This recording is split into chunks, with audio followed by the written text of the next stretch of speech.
السلام علیکم۔ آج جمعہ ہے، ستمبر کی پہلی تاریخ۔ پاکستان میں اس وقت شام کے 7، بھارت میں 7:30، اور یہاں ہمارے اسٹوڈیوز کی گھڑیوں میں صبح کے 10 بج رہے ہیں۔ وائس آف امریکہ واشنگٹن کی اردو سروس سے میں ہوں خالد حمید، خبروں کے ایک بلیٹن کے ساتھ۔ پاکستان کی فوج کے شعبہ تعلقات عامہ نے جانی خیل میں سیکیورٹی فورسز کے قافلے پر جمعرات کی شام ہونے والے خودکش حملے کی تصدیق کرتے ہوئے بتایا ہے کہ اس واقعے میں کم از کم 9 اہلکار جان دے بیٹھے جبکہ 5 زخمی ہوئے ہیں۔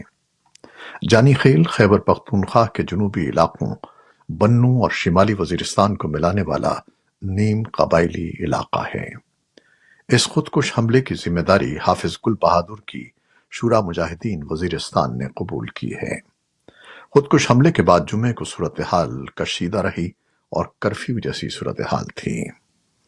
دوسری جانب پاکستان کے دفتر خارجہ کے ترجمان ممتاز زہرا بلوچ نے جمعے کو دفتر خارجہ کی معمول کی بریفنگ کے دوران کہا کہ پاکستان کے قانون نافذ کرنے والے ادارے بنوں میں ہونے والے حملے کے بارے میں شواہد اور تفصیلات جمع کر رہے ہیں، اور جب پاکستان کی وزارت خارجہ سے اس واقعے کے بارے میں انٹیلیجنس اور پاکستان کے تحفظات افغان حکام سے شیئر کرنے کو کہا جائے گا تو پھر ہم ایسا کریں گے۔ پاکستان میں ہونے والے حالیہ متعدد دہشت گرد حملوں کے بعد پاکستانی حکام افغان حکام پر زور دیتے رہے ہیں کہ پاکستانی کالعدم عسکریت پسند تنظیم ٹی ٹی پی کے خلاف کارروائی کریں، جو مبینہ طور پر افغانستان کی سرزمین پاکستان کے خلاف استعمال کرتی ہے۔ تاہم افغان حکام کا کہنا ہے کہ وہ کسی بھی فرد یا تنظیم کو افغانستان کی سرزمین کسی دوسرے ملک کے خلاف استعمال ہونے کی اجازت نہیں دیتے۔ پاکستان کے دفتر خارجہ کے ترجمان زہرا بلوچ نے کہا ہے کہ پاکستانی صحافی ارشد شریف کے قتل میں ملوث پولیس اہلکاروں کی بحالی سے متعلق رپورٹس پر کینیا کے حکام سے تصدیق کا انتظار ہے۔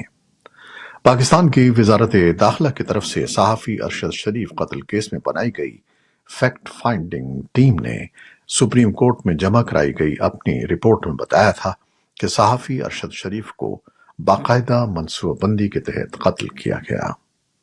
اس سوال پر کہ کیا نگراں وزیر اعظم انوار الحق کاکڑ کے دورے کینیا کے دوران ارشد شریف کے قتل کے معاملے پر بات ہوگی، اس کے جواب میں دفتر خارجہ کے ترجمان کا کہنا تھا کہ اعلیٰ سطح کی اس ملاقات میں دو طرفہ تمام امور زیر بحث آئیں گے۔ پاکستان کے نگراں وزیر اعظم موسمیاتی کانفرنس میں شرکت کے لیے رواں ماہ کینیا جائیں گے۔ پاکستان میں پیٹرولیم مصنوعات کی قیمتیں تاریخ کی بلند ترین سطح پر پہنچ گئی ہیں۔ وزارت خزانہ کی جانب سے پیٹرول کی فی لیٹر قیمت میں 14 روپے 91 پیسے جبکہ ڈیزل کی قیمت میں 18 روپے 44 پیسے کا اضافہ کیا گیا ہے۔ قیمتوں میں اضافے کے بعد پیٹرولیم کی نئی قیمت 305 روپے سے زائد اور ڈیزل 311 روپے 84 پیسے فی لیٹر ہو گیا ہے۔ 15 روز کے دوران پیٹرولیم مصنوعات کی قیمتوں میں لگ بھگ 35 روپے کا اضافہ ہوا ہے۔ افغانستان کی طالبان حکومت نے دارالحکومت کابل میں 62,000 سیکیورٹی کیمرے نصب کرنے کا فیصلہ کیا ہے۔ طالبان حکام کے مطابق آئندہ 4 برسوں کے دوران پورے افغانستان میں اہم مقامات پر سیکیورٹی کیمرے لگا دیے جائیں گے۔ طالبان وزارت داخلہ کے مطابق کابل سمیت افغانستان کے دیگر شہروں میں پہلے ہی 62,000 سے زائد کیمرے نصب ہیں۔ دوسری جانب انسانی حقوق کی عالمی تنظیم ایمنسٹی انٹرنیشنل نے طالبان حکومت کی جانب سے کیمرے نصب کرنے کے فیصلے پر تشویش کا اظہار کیا ہے۔ بھارتی حکومت نے جمعے کو ایک اہم قدم اٹھاتے ہوئے ون نیشن ون الیکشن یعنی ایک ملک ایک انتخاب کے لیے سابق صدر رام ناتھ کووند کی صدارت میں ایک کمیٹی تشکیل دی ہے۔ یہ کمیٹی پارلیمان اور تمام اسمبلیوں کے انتخابات بیک وقت کرانے کے معاملے کا جائزہ لے کر حکومت کو اپنی رپورٹ پیش کرے گی۔ اس تجویز کا مطلب ہے کہ لوک سبھا کی تمام 543 नशस्तों के साथ साथ मुल्क की तमाम 28 रियासतों और मरकज के ज़ेर इंतज़ाम 8 इलाकों की असम्बलियों की तमाम नशस्तों के लिए एक साथ और एक रोज ही इलेक्शन कराए जाएंगे। हुक्मरान जमात बीजेपी और वजीर आजम नरेंद्र मोदी ये मामला बार बार उठाते रहे हैं। हिज़्ब इख्तिलाफ की मुतअद्दिद जमातों ने हुकूमत के इस इक़दाम की मसम्मत की है और इस पर क़ब्ल अज़ वक्त पार्लिमानी इंतख़ाबात कराने की साजिश का इल्ज़ाम आयद किया है। यूक्रेन के हुक्काम ने जुमे को बताया है कि एक रूसी मिसाइल ने गुज़श्ता रात वस्ती यूक्रेन के इलाके वेनेत्सा में एक निजी कारोबार को निशाना बनाया, जिससे 3 अफराद जख्मी हो गए। दरियासना एक यूक्रेनी ड्रोन ने जुमे की सुबह मगरबी रूस के एक कस्बे को निशाना बनाया, जहां मुल्क के सबसे बड़े एटमी पावर प्लांट्स में से एक प्लांट मौजूद है। रूसी हुकाम का कहना है कि करचातौफ में वाक़े प्लांट को नुकसान की कोई इत्तला नहीं है, लेकिन कम अज कम एक इमारत को नुकसान पहुंचा। रूसी हुकाम का कहना है कि फ़ज़ाई दिफा ने मुल्क के 3 मगरबी इलाकों की तरफ दागे जाने वाले ड्रोन्स को तबाह कर दिया है। दरियासना सैटेलाइट तस्वीर से पता चलता है कि इस हफ्ते के शुरू में ड्रोन्स की बौछार ने रूसी फ़ज़ाई अड्डे पर कम अज कम 2 इल्यूशन फौजी ट्रांसपोर्ट तैयारे तबाह कर दिए। इलाकाई गवर्नर ने जुमे को कहा कि दिफाई निज़ाम में कर्स्क, बेलगोरोड और मॉस्को के इलाकों में 3 ड्रोन्स को रोका। इस दौरान मॉस्को के हवाई अड्डों पर मुख्तसर तौर पर परवाजें रोक दी गईं, लेकिन रूसी हुकाम ने किसी बड़े नुकसान की इत्तला नहीं दी। अमरीका में इंतहाई दाएं बाजू के हामी ग्रुप प्राउड बॉयज के साबिक बानी जोसेफ बिक्स को 17 साल, जबकि ज़ेचरी रेल को 15 साल जेल की सजा सुनाई गई है। उन पर इल्जाम है कि उन्होंने सन 2020 के सदारती इंतखाबात के बाद मौजूदा अमरीकी सदर जो बाइडन को इख्तिदार की पुरअमन मुंतकली रोकने की कोशिश के लिए अमरीकी कांग्रेस पर हमले की क़यादत की।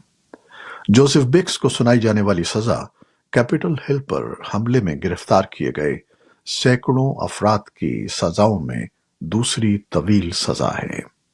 इससे पहले ओथ कीपर्स नामी ग्रुप के बानी स्टीवर्ट रोड्स को 18 साल जेल की सजा सुनाई जा चुकी है।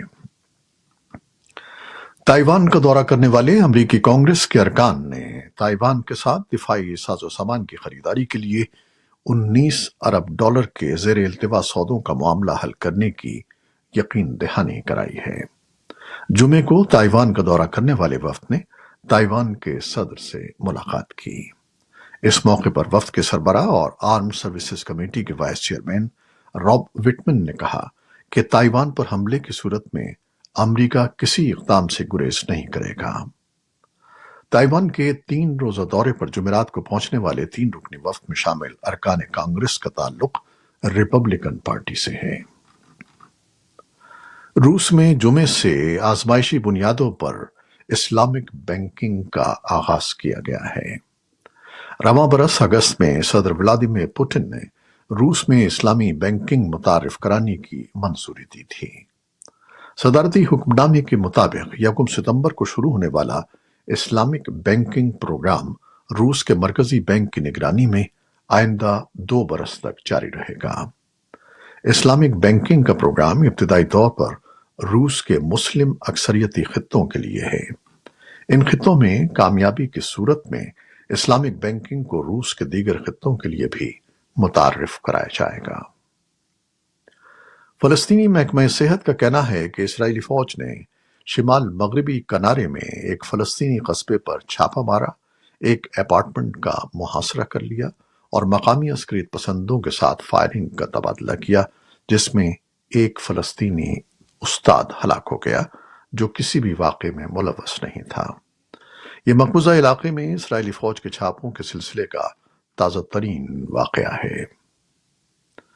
समुद्री तूफान के पेश नज़र चीन के गुंजानाबाद सूबे गोंगडोंग के मुताद्दिद शहरों में स्कूल और बाजार बंद कर दिए गए हैं, जबकि सैकड़ों परवाजें मनसूख कर दी गई हैं।